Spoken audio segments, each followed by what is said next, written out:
Otherwise आपके पास जो schedule है तो आप नेक्स्ट राउंड में आप पार्टिसिपेट कर सकते हैं अगर आपने अभी तक पार्टिसिपेट नहीं किया हुआ है।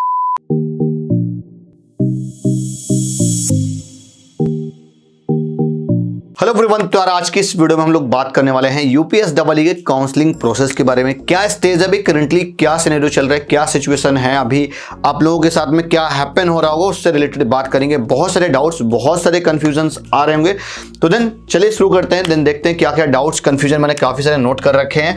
पहला यार, तो अभी फिर से एक प्रॉब्लम क्या आई है वो मैं आपको बता देता हूँ।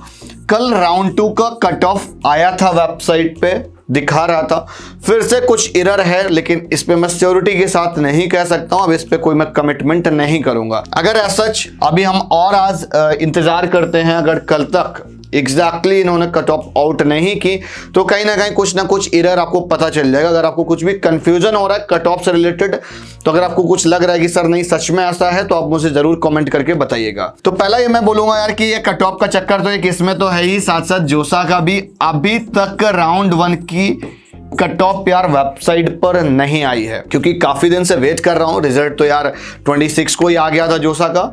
हाँ, लेकिन यूपीटीओ की अगर हम बात करें तो देन यूपीटीओ के कट ऑफ में से भी आपको मुझे कुछ ऐसा लगा कि कुछ प्रॉब्लम्स हैं, और इसीलिए मैं इस पे थोड़ी सी बात करना चाह रहा था। दूसरा पॉइंट ये है कि जिनका राउंड 2 में अलॉटमेंट आ गया है उनको क्या करना चाहिए। तो आपके पास यहाँ पर दो सिचुएशन होंगी। पहला तो ये होगा कि आप हो सकता है आप सेटिस्फाइड हो जो आपको मिला हो, ठीक है।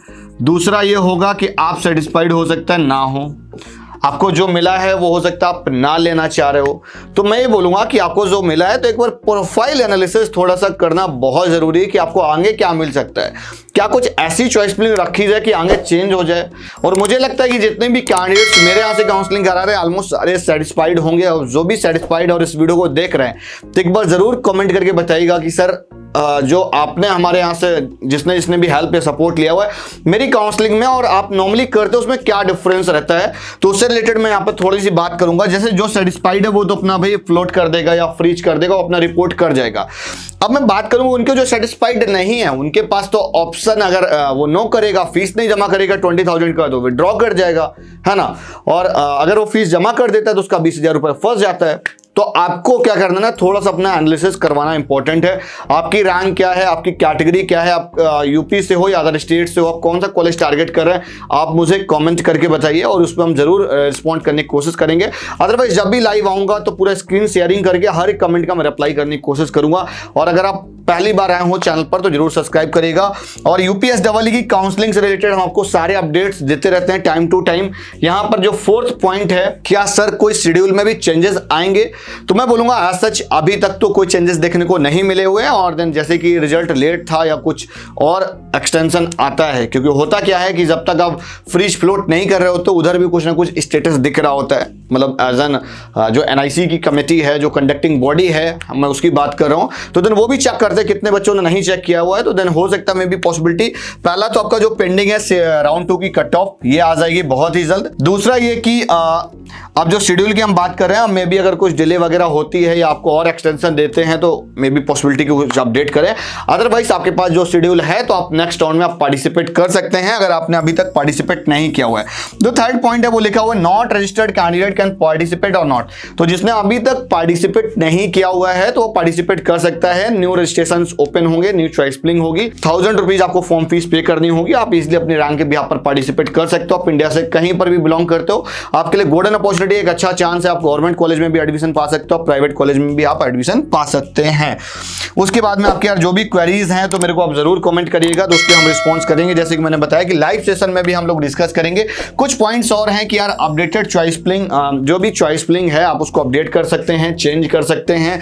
और मैं बोलूंगा कि यूपीटीओ के काउंसलिंग के दौरान एक सबसे इंपॉर्टेंट चीज जो हमको देखने को मिलती है कि चॉइस प्लिंग टाइम टू टाइम अपडेट होती रहनी चाहिए और पोर्टल पर प्रॉपर वर्क करते रहो। आप उस पर देखते रहो क्या एक्टिविटी चल रही, क्या प्रोसेस चल रहा है। ऐसा नहीं कि हमारे वीडियोस नहीं आ रहा है तो देन आप लोग भी अपडेटेड नहीं रह पाते। अगर ऐसा कुछ है तो आप मुझे जरूर कमेंट करके बताइएगा। एक कॉमन हम बुलेटिन जो हमने काफी दिन पहले स्टार्ट किया हुआ था उससे रिलेटेड हम आपको और एक कॉमन वीडियो लेकर आएंगे जिसमें हर एक काउंसलिंग से रिलेटेड हम लोग बात कर लिया करेंगे। तो ये चीज आई थिंक क्लियर हो गई होगी यार। सबसे इंपॉर्टेंट पॉइंट है और मैं बोलूंगा जितने बच्चों का भी अपडेट होता है ना तो देन उसमें सबसे ज्यादा रोल वो चॉइस फिलिंग वाले पार्ट का रहता है। दूसरा चीज रिफंडेबल पॉलिसी, यार आप देख लेना कब कितना रिफंडेबल हो रहा है। अगर आप रिफंड ले रहे हो तो आप स्पॉट राउंड में ये मत सोचना कि आपको आईटी लखनऊ में, बीआईटी झांसी में या केनेडी सुल्तानपुर में सीएस मिलने वाली है तो आप ये विड्रॉ इस कंडीशन पर मत लेना। अगर आपको प्राइवेट कॉलेज में एडमिशन लेना तो बिल्कुल भी विड्रॉल मत लेना, रिफंड मत मारना।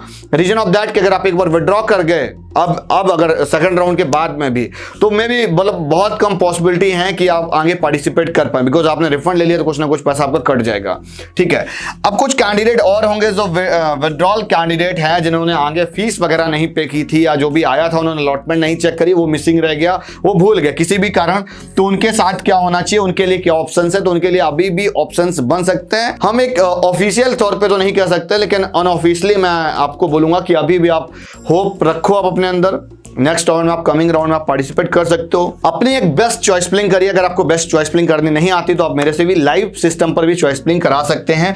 उसके लिए भी मैं आपको कॉन्टैक्ट नंबर आगे दे दूंगा। राउंड 3 और जो 4th का जो शेड्यूल है में भी अगर कुछ अपडेट होगा, कुछ डिले होता है तो आपको आगे अपडेट कर दिया जाएगा।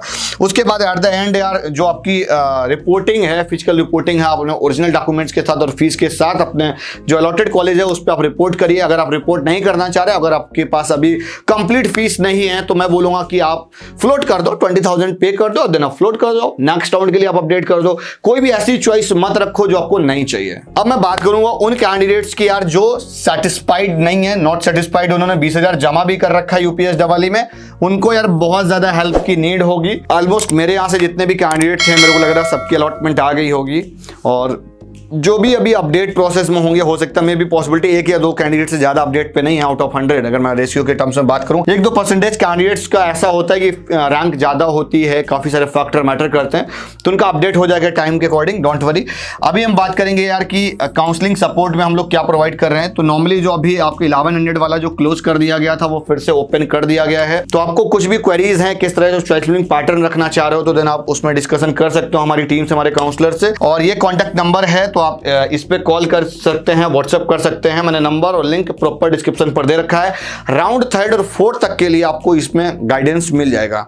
दूसरा चीज कि अगर आप चाह रहे हो कि सर थोड़ा सा मेरा complete process UPS double E का जो चॉइस फिलिंग वगैरह है आप अपने अकॉर्डिंग करिए, पूरा एक थोड़ा सा रिस्पॉन्सिबिलिटी के साथ मेरा और अच्छे से कुछ अलॉटमेंट आ जाए, थोड़ी सी प्रोसेस हम पूरी कंप्लीट करना चाहना तो उसके लिए आपको ये चार्जेस पे करने पड़ेंगे। इसका भी लिंक आपको डिस्क्रिप्शन पर मिल जाएगा और सेम नंबर पर आपको कॉन्टैक्ट करना होगा। ठीक है, उसके बाद में एक जो बहुत कॉमन कंफ्यूजन अभी आ रहा होगा कि एसबीटीआई में भी अलॉटमेंट आ चुकी है, ट्रिपल गोरखपुर में भी आ चुकी है, जोसा की भी काउंसलिंग चल रही है। बेसिकली उन बच्चों के लिए जिनकी रैंक यार 70,000 के अंडर है, 70,000 के अंदर रैंक है, उनके साथ ही दिक्कत आ रही होगी कि उनको एचबीडीयू कानपुर में भी कुछ ना कुछ आ गया होगा, ट्रिपल एमयूटी गोरखपुर में भी आ गया होगा और यूपीएस डबल ई की भी काउंसलिंग में आ गया होगा। मे भी पॉसिबिलिटी हो सकता है वो किसी न किसी प्राइवेट कॉलेज में भी फीस वगैरह अपनी सबमिट कर चुके हों। तो उस सिचुएशन में आपको क्या करना चाहिए, मैं आपसे बस इतना ही बोलूंगा कि उसके लिए आपको थोड़ा सा एक परफेक्ट गाइडेंस की नीड है, आपको थोड़ी सी कंप्लीट इन्फॉर्मेशन लेने की नीड है। तो उसके लिए भी आप सेम हेल्पलाइन नंबर पर कॉन्टैक्ट कर सकते हैं। सबसे रिक्वेस्ट है जो भी डाउट क्वेरीज हो वो आप मुझे कॉमेंट कर दीजिएगा, हम उस पर कंप्लीट वीडियो लाएंगे, लेकिन क्वेरीज के लिए इस पर कॉल मत करिएगा इस नंबर पर।